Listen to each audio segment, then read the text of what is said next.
Having known Andy for a while, I've come to appreciate his distinct perspective, which sets him apart from the usual atmosphere found in most jiu-jitsu gyms.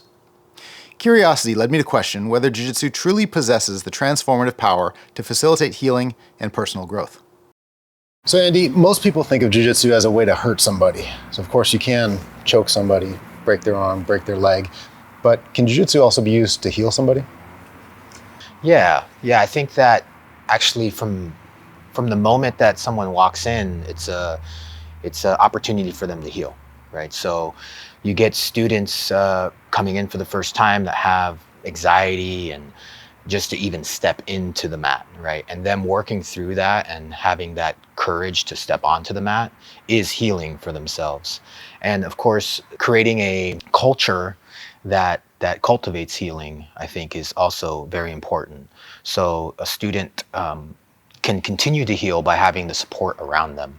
So there's going to be a lot of things that come out throughout their jiu-jitsu, their ego and the frustration and the wanting to quit and all those kind of things. And I think that has a direct correlation to a lot of things in their life. So as we work through them in jiu-jitsu, you could start to see them work through that in life quite often. Yeah.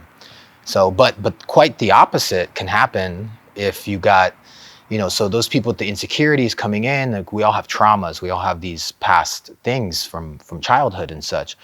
But then you get a person who did those things to people, were the bullies, right? And they come in, and with the wrong culture for them, they can become bullies with superpowers, right? But with the right guidance and the right culture for them, they can heal that part of themselves too and learn to humble themselves and calm that part of themselves down.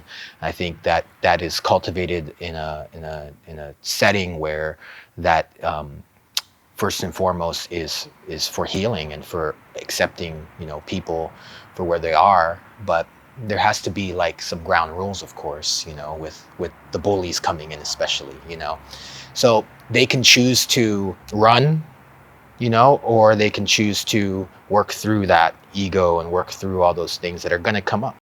Seeing that happen, I've seen the bullies become more empowered, and I've seen people heal through jiu-jitsu training. But I'm curious how you cultivate that environment in the gym where we really are pushing each other and pressuring each other and choking each other. And how do you balance that from an environment where we're trying to dominate and one where you can personally grow? I think that's done by one, first and foremost, being the example as an instructor, right? So if you're an instructor that is bullying and that is dominating without giving love and encouragement, like you can control an opponent and you can show them that you have total control, but encourage them at the same time. And you show your students that, and typically they're going to be showing that to other students and other teammates as well. So I think that first and foremost, it starts at the top always, no matter what. So that would be like the biggest thing, right? It's like, the gym culture and how it is by the moment you walk through the door. Typically the front desk person, you walk in, and you being an experienced jiu-jitsu person, you walk in and right away they're sizing you up and where do you train? Where are you from? What belt are you?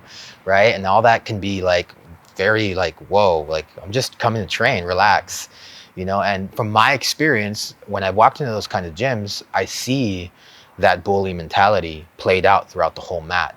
But if you walk into a gym and they're welcoming and they're like, where do you train at? Oh, awesome, man, cool. Looking forward to training with you, right? That then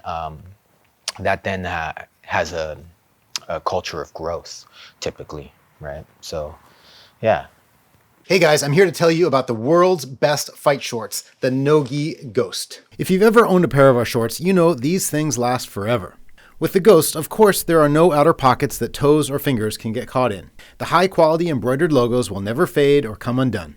They come in 6 different colors and 2 lengths, a 7-inch inseam or a shorter 5-inch inseam if you want to show off your quads. The flexible gusset and the 4-way stretch material will ensure that you don't feel restricted in any of your movements. The stretch waistband and drawstring allow for a bit of variance in your weight. Whether you add a few pounds or cut a few, they'll still fit perfectly. And lastly, if you're like me, you might wear your shorts outside the gym on occasion, so we have a hidden inner pocket for your phone or keys. I can proudly say the Ghost is the best fight short in the world, and I hope you'll give it a try.